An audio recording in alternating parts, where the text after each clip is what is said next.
Alright, we were working on Chapter 10 review. What I want you to do is we're going to kind of just hit pause and have you work through these questions, and then I'll go through them and we'll see how you do. So go ahead, and I'm going to let you do this first one. It says identify a pair of vertical and adjacent angles. So go ahead and hit pause and do that. Alright, now there are some different possibilities for this. We're going to first start with a vertical angle, and a vertical angle again is opposite angles as two lines are passing or intersecting each other. And when we look at this line and this line are what intersect each other, that are exactly one straight 180 degree line passing through. This line does not, it has a bend to it. Okay, so when we look at these opposite angles or vertical angles, we can look at angle 3 and angle 6 being vertical angles. Angle 3 and angle 6. Those two are our vertical angles. Now when we look at adjacent angles, there are many, many, many adjacent angles. Those are angles that are next to each other that share one side of the angle. So for example, and I'm not going to write them all down, just as long as you have a pair. 1 and 2 are adjacent, 2 and 3, 3 and 4, 4 and 5, 5 and 6, and 6 and 1. Those are adjacent angles, so as long as you had one of those, you would be correct. What I want you to do is go ahead and hit pause and solve both of these problems, supplementary and complementary angles. So go ahead and do that. Alright, it says if angle x and y are supplementary, what is the measure of angle x if y equals 82 degrees? So if we know what y equals, okay, we can look at this angle here.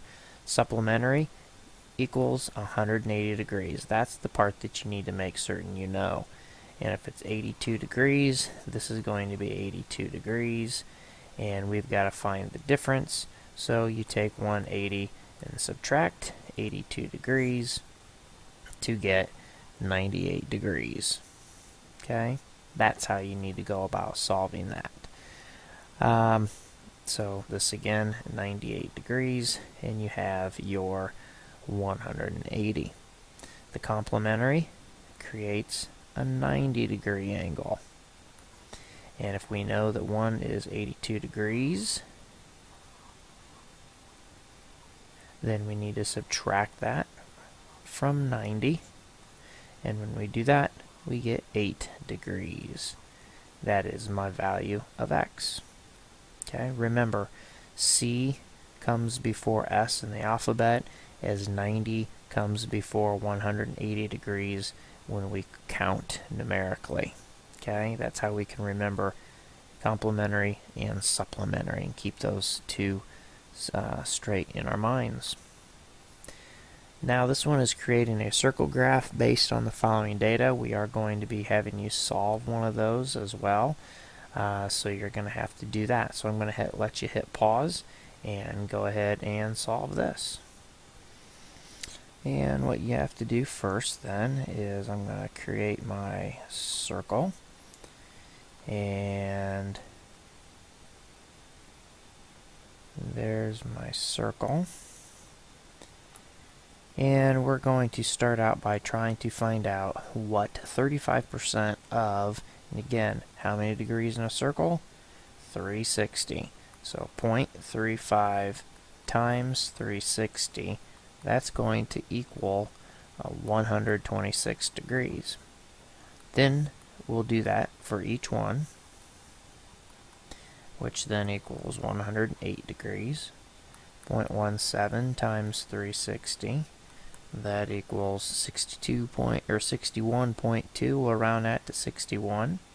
And then 0.18 times 360 is going to equal 65. It's 64.8, but we'll round it up. to 65 degrees. Okay? And when we add all those up, you'll see that it's just actually, I think it should actually be exactly 100 when we add those all together. If you're off by 1% or 2%, that's perfectly fine as well. We are going to now draw a line. Whoops.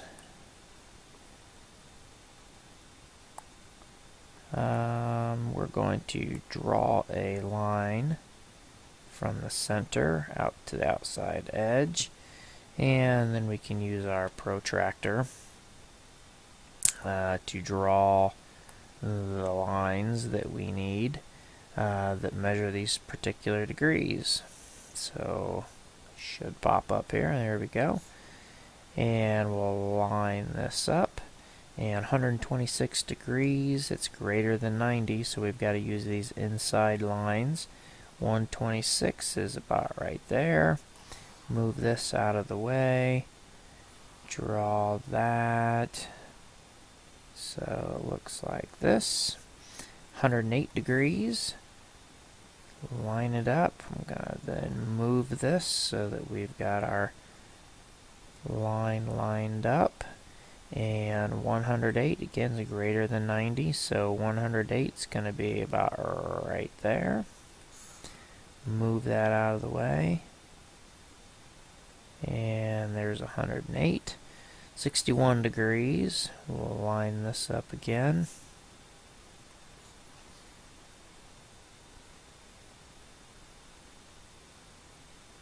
And 61 degrees, less than 90.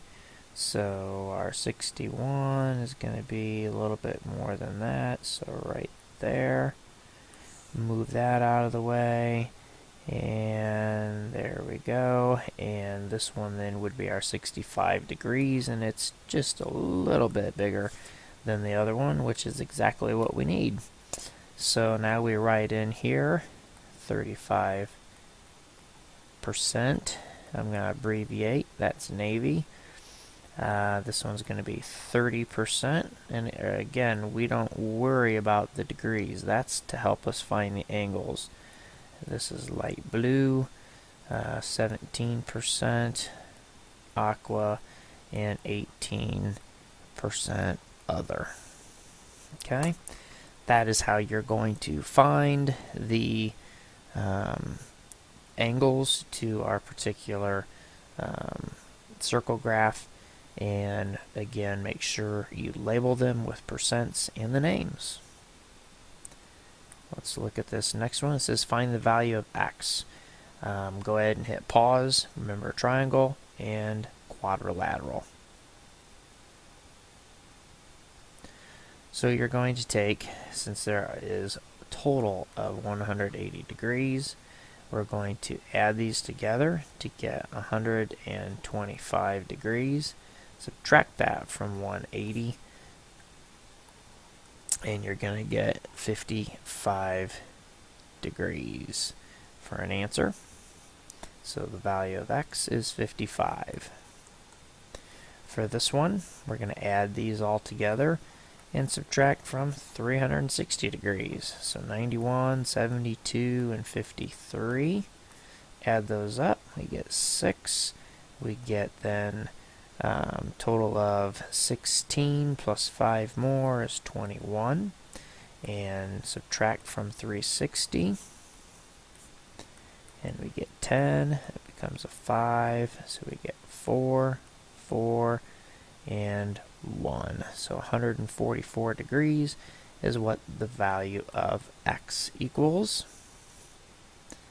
Okay, again, making certain you know 180 and 360 for that quadrilateral. Now it says classify the quadrilateral with the name that best describes it. So go ahead and hit pause and solve this.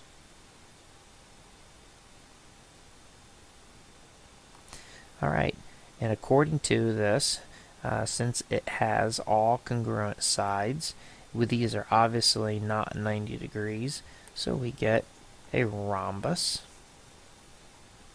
For this one here, basically it's showing you I didn't put any of these in here, but it's pretty safe to assume from looking at this that these are parallel. So the answer to this is a parallelogram. Okay. Let's look at this next one. It says find the value of x in each pair of similar figures. I'm going to let you go ahead and hit pause and solve this as well. Alright, what you need to make certain we do is find the similar sides. Okay, so we're going to compare 8 to 16 and 5 to x as we find those ratios. So we'll use 8 first over 16, and then 5. Since we started with 8, we're going to start with the 5 over x. And since 5 does not go into 8 equally, the best way of solving this again is by cross multiplying. And so we get 16 times 5 equals 8 times x. And 16 times 5 is going to give me 80 for an answer. And so we get 80 equals 8x. And we divide both sides by the number with the variable, so the x equals 10. So my answer to this is 10 centimeters. Okay. Now let's look at our next one. It says determine whether each figure is a polygon. If it is, classify the polygon and state whether it's regular. If it is not, explain why. I'm going to let you go ahead and hit pause and do both of these shapes. Alright, as we look at this, it says determine whether it is a polygon. And yes, it is a polygon because it is a closed figure made up of only line segments. Now, classify this polygon. There is 1, 2, 3, 4, 5, 6, 7 sides, so it is going to be a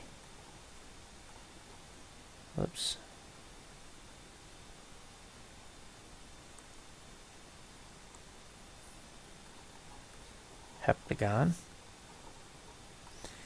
And so therefore, since it's a heptagon with the 7 sides, now the question is it regular?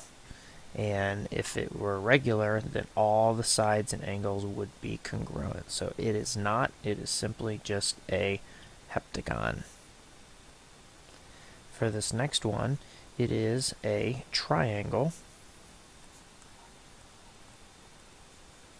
And the question again is it regular? Are all the sides congruent and angles congruent? Yes, they are. We're going to call this a regular triangle. Okay. Now it says translate the following triangle, and it gives you the points, and it says 2 units to the left and 1 unit up. Again, I'm going to let you hit pause and go ahead and solve this. Alright, first thing you got to do is find point P. So it's going to be 1, 2, 3, 4, negative 2. So this is point P. Q is negative 2, so 1, 2 to the left, and 1, 2, 3 negative for the down. That is Q. And then negative 1 up 6. 1, 2, 3, 4, 5, 6. Okay? So now we can go ahead and draw our lines for this. And that's what that would look like. Now it's saying to move it 2 units to the left and 1 up. Each one of these points we must move that exact amount. So 2 units to the left, 1, 2, and 1 unit up. So that is Q prime. P is again 1, 2 to the left, and 1 up. There's point P prime. And let's see, point R is going to be 2 to the left and up 1, r prime. And now we can go ahead and draw our shape as well. We'll make this one red, and we go Q to my R, P, and Q. And it looks like that. And we translated it. Again, a translation is sliding without turning or twisting or flipping. Let's go ahead and look at this this next one, which is actually our last. It is. And without any coordinates, it says find the coordinates, or I shouldn't say coordinates, without the coordinate plane. Find the coordinates of the following figure after a reflection over the y-axis. Okay. Now, if you recall, well, I'm going to let you go ahead and solve this. See if you can remember. If you recall, the y-axis, anytime it says a reflection over the y, that means that the y of the coordinate will not change. Now, if it said the x-axis, then the x coordinate would not change. Okay, so P prime is going to end up being, since the y-axis is not going to change, the x will. And it's always its opposite. So -1 will be a +1. 3 stays the same. Q prime is going to be the opposite of 2, so now a -2, and 6 stays the same. And R prime is going to be a -6, and a +1 stays the same. Okay. So again, if it said x-axis, then x would change, and I'll just go ahead and do that if we're going to do the x. So P prime for the x-axis would be -1 and -3. And Q prime, again over the x-axis, would be 2, -6. And R prime would be 6, -1. Okay. So again, if you have any questions, obviously, please ask. If you're watching this a couple nights before the test, hopefully you are, then that'll give you a real good jump start and an opportunity to ask even more questions. So good luck on the test, and again, please ask if you have any questions. I'm happy to help. Have a great night.